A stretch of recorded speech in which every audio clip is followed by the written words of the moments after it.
Hi, it's Deborah Harris here, and I'm here with another cash flow tip for you. Today's cash flow tip is about volume. Volume and price are the two levers that determine the revenue of your business, and the revenue of your business minus the costs equals your profit, and how all that happens over time is what determines your cash flow.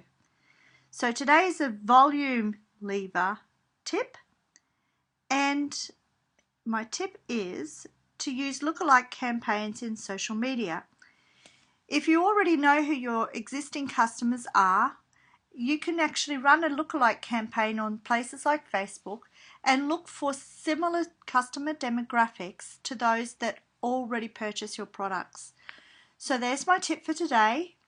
Get your marketing professionals to use lookalike campaigns in social media to go out to people who are just like your existing customers, and you may have a higher chance of conversion.